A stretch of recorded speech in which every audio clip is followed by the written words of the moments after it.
Howdy folks and welcome back. So I am pleased to announce that I'm going to be starting to work on the largest survival Minecraft project that I've ever worked on. Bigger than all the cathedrals, bigger than anything like that. We are going to be trying to make Castle Malbork, also known as Marienburg. So in real life, the actual castle is 51 acres. 30 million bricks were used in its construction. Construction began in about 1280 after 2 years of resource gathering, which it seems like I spent about that long gathering bricks in Minecraft just to get this thing started.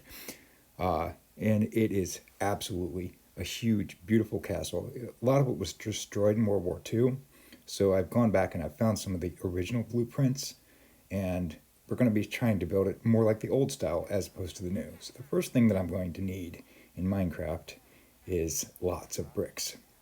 So I've come up with a villager trading hall down here. This is down underneath my main base, and I'm working on the glass, buying glass from the librarians and then trading it off to the orienteering guys, map maker guys, and zombie curing as well, just to get things cheaper. Also, because I'm going to be dealing with masons, I've set up a stone generator right here, and I'll go back and touch base on this later. Let me just turn this thing on and show you how it kind of works. Everything gets collected down underneath. There's a water stream, and my eventual plan is to convert something along these designs into a moss farm, but I'm not there yet. So all the items are now getting collected right there, and I just pick them up and go trade them off to the mason guys. So I needed a decent site to start the construction of this thing, and I thought right out here on this peninsula might be all right because it's nice and close to the base. And then I realized this castle is absolutely huge. Like, it would take up this entire bay. There's no way it's going to fit there. So then I started flying around a bit, just kind of looking around, something close to home that this way I could transport materials and go back if I needed to get something. But this just isn't going to work. Wait, what is this mountain doing here? I wonder who built this. This is beautiful. Man, check that out. Anyway, so I also wanted to show you, I did a whole Nether Hub in here. And I did not get a chance on the previous episodes to show you this, so I just wanted to duck in here real quick. Not completed down that hallway, but I was also able to punch through into the nether ceiling using the cauldron thing, but they've actually fixed that bug, so now you couldn't do this. So yeah, I'm glad I did it when I did it. But yeah, the Nether Hub has some kind of neat hallways with like soul sand on the side, and then the boat, the ice road down the deal there, and it's completely spawn proof with buttons, and then the glass just keeps you in the right place, so therefore you can run right down here and do, with soul speed 3 boots and crank up a lot of speed, or you can use the boat if you're going to go further out. But I'm just going to go over here to the spawn portal, and that's not very far, so no point. And I need to get out here and start digging up clay because I'm going to need a lot of bricks. And this took hours, just getting 8 shulker boxes full of bricks, which translates into 1 double chest full of brick blocks. And I quickly realized that it's actually better to trade off the clay to the masons for emeralds and then buy bricks from them, because once you get them zombie cured, they give you a better price. I gotta say, this ice boat road is probably one of my favorite things in Minecraft. And this is just packed ice. It's not blue ice, but it's still fast, so fast. It feels like you're in some sort of, I don't know, like Star Trek episode when they turned on the warp drive and off you go. Like, everything's just flashing by. This thing took so long to build, but it's so worth it in the end that I can transport myself this far. Like, this is the equivalent of like 8,000 blocks in the overworld, and I'm there. I'm done. Okay, cool. I think it's more like 5,000 blocks, but anyway. So this was the original, the smeltery. I was just doing this because my super smelter is far enough away that it's not loaded when I'm dealing with villagers. So this gave me something to do in between trading for them and then waiting for them to unlock. So yeah, I've been trading for like 3 days at this point, like in real life, and that's how much I've come up with. And it's like, I've got to do this better. So I finally got another row of villagers started, and working on getting them zombie cured, and just grinding away on this entire project, like just kind of coming up with glass. This guy trades for iron, so I have tons of iron. I'm willing to trade some of that off, and then the glass panes trade. And I got to say, the most important thing here is to get them down to 1 emerald for 1 glass pane, because then things go so much faster. You get so much more emeralds. You're able to just buzz through the mason guys. So here is the stone generator. So we've got an observer clock just on a sticky piston, and then that's flashing to those solid blocks behind the pistons, and then we've got the lava up above that flows down. The pistons are waterlogged, which I forgot you could even do that. And then as you mine, it just pushes everything forward, and everything drops down into that collection water trough that I showed you before. So another thing is to pen up the stupid iron golems. I managed to get 3 iron golems going because I've got so many villagers down here. And of course, if you accidentally slug one of them, then the iron golems come after you. And that's never fun. So I wind up almost getting killed. I was down to half a heart at one point, but I somehow survived. And I was like, I'm going to put these guys in the wall and forget about them coming and slugging me. They can even slug you through a solid block. It's just weird. So there's one double chest full. So the sun is going down, and I'm working on a little side project here. Since I've got all this time to kill, I'm trying to get the wax on, wax off achievement, and it's just waiting forever. I know I could space them out and they would age a little quicker, but, and then we have the chicken explosion. So I don't know what happened here. I must have unloaded the chunk, but all these chickens somehow escaped from this little automatic chicken cooker that I got over here. This is where I pretty much get all my food, because none of my farmers trade for golden carrots. And I'm just running around killing all these chickens, and then it's like, okay, I'm starting to make some headway, and then I turn around and I see this. They are everywhere. There's chickens everywhere. I have no idea where all these chickens came from. So I run out of arrows, and I'm just going to have to run around and kill them with my sword. And these things are like reproducing exponentially. Ah, there's our culprit. This guy must be throwing eggs. That's what's creating all these chickens. Yeah, let's just get out of here. Yeah, let's not get blown up by creepers today.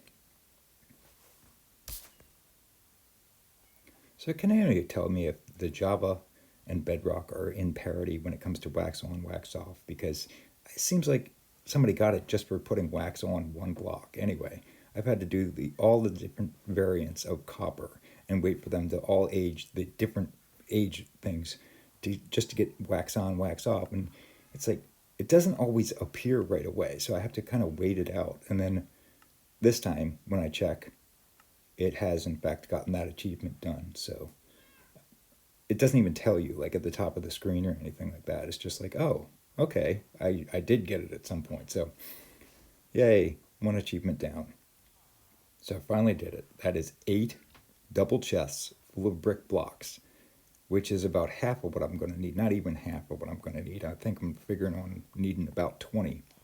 But it's a really good start. And now with the trading hall up and going, like that's a good place to stop and maybe go out and try to figure out where I'm going to locate this castle. I mean, we've got a good start, but we need a place to put it now. So I find this interesting little thing. It's over here by spawn. It's like the smallest iceberg biome in the world. It's one iceberg in a pond. But that's not really why I'm here. I actually found this plains biome out here, and I think this could work because it's fairly flat. It's not perfectly flat, but it's got this nice coastline that I could follow and kind of make that into the river. So the castle actually borders right onto River Nogat, which, not Nougat, but Nogat. And I think I'm going to have to cut down a bunch of trees and do some filling here. But this could work. I think this is going to work. The coastline is fairly straight. And look at this. I've been here before. This is a sign. There's red granite here, and it's going to be a red castle. So definitely at the right place. So I've settled on level 66 as being the kind of ground level of the castle. So now I need to level out an area that's about, I don't know, 200 by 300, which is stinking huge. And of course, just with all this type of leveling off projects, oh, wait, that's a pink sheep. You don't really realize when you start it, like how much dirt needs to be moved around. It looks pretty level at 66, and it's not. Like I've got to level just acres of land in. but the actual castle is 51 acres in size, in landmass, so that makes it the largest castle in the world. And I'm really starting to feel like it. Yes, it's going to be the largest. So I just keep going back and forth and cutting into the hillsides, getting my dirt, cutting down some trees, and then coming back with the dirt that I've gathered from those hillsides and filling in the low spots. And I gotta say, it's just taken so much time. So I don't think I've ever flown back to the actual castle. And I've cut this road in, built some bridges, and I wanted to show you guys this. Just kind of fly back. It's not that far, but that bridge there needs some help. Like it's just basically a slab at this point. But the road looks pretty decent. I used basalt and smooth basalt, and you can turn the basalt different ways to kind of give it some texturing. That was the starter base right there. And I leveled off a bunch of that swamp. I was going to build a mansion there, but I just never got around to it. And here we are coming in, super smelter and the bone meal factory and the red barn and all the previous episodes that you may or may not have seen. If you haven't, go back and check them out. They're pretty cool. And here we are back at main base and perfect landing. I never do perfect landings. All right, so I put everything in shulker boxes and got rid of all the double chests. And that is 16 shulker boxes full of bricks. And I put some lanterns in there too, and wound up going around and getting some more granite after that. I think I come up with two shulker boxes. But I think the first thing I'm going to do here is go ahead and build a map board. So this is not the actual building. I have not placed the first brick yet, but I just want to kind of have a place just to show my progress, if nothing else to myself, that I am in fact making progress.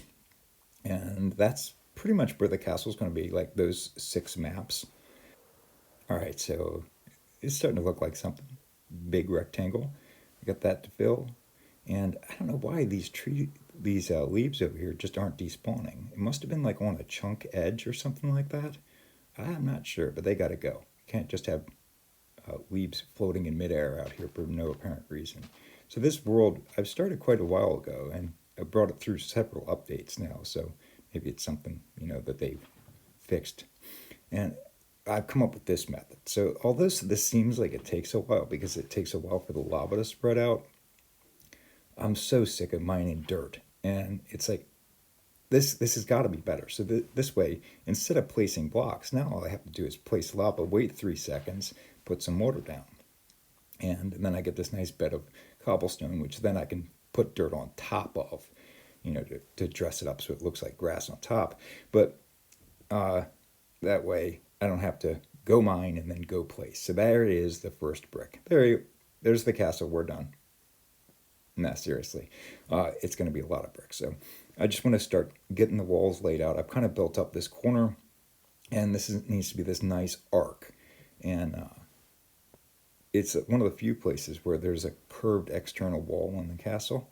And I figured it was a good place to start just because I needed to definitely have enough room to place this archway, this arcing corner in. So it's just counting blocks at this point, trying to get this nice, gentle arc going on. It's very similar to how you'd build a circle. The way you step it in like this, and just counting blocks, and that looks pretty decent. So I actually found out about this Castle Malbork, from a YouTube channel called The History Guy, which is a really good channel. Go check it out. I'll leave a link in the description if you'd like to. And he did a little piece on it. It was built by the Teutonic Knights, and yeah, so a lot of his piece was to do with the Crusades and the Teutonic Knights and that. But the castle was just like, oh, dude, I got to build this in Minecraft. This is just so cool. And then I've gone on and found a bunch more videos. A lot of them are like tour guide videos. But there's one on there that has a bunch of drone footage of them flying around the castle. And again, I'll leave a link in the description because that is just phenomenal. Like, it brings the castle to life for me because it's much more than a blueprint at that point, and you're able to see like the little things that are going on the high up parts of the castle. So there's our arc. We got that in there. That's looking pretty decent. All right, so it's time to update the map here and see what we got going on. Start showing some lines that are bricks being laid out. So I've done a little bit off camera here. And yeah, so we got the front wall, the riverside wall started. And there's going to be 2 towers on there. and they're kind of like short little fat towers. They really got ripped up during World War II. Like you can see on the pictures, like a lot of the stone that they had to add later on to just add like a buttress to keep the whole tower from falling over. So any of the areas that are gray are stone where I dug out mountains or hills, and I'm going to go ahead and fill that in with grass eventually. But for now, I really don't care because I might do some things with like different levels.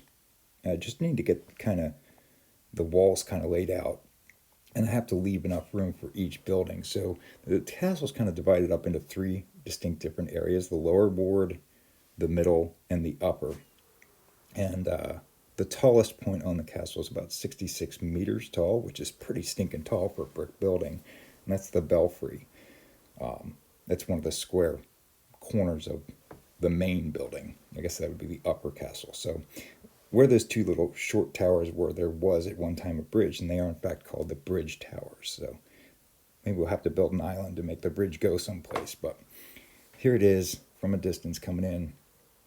This is a good start, and I hope you guys stuck with this episode.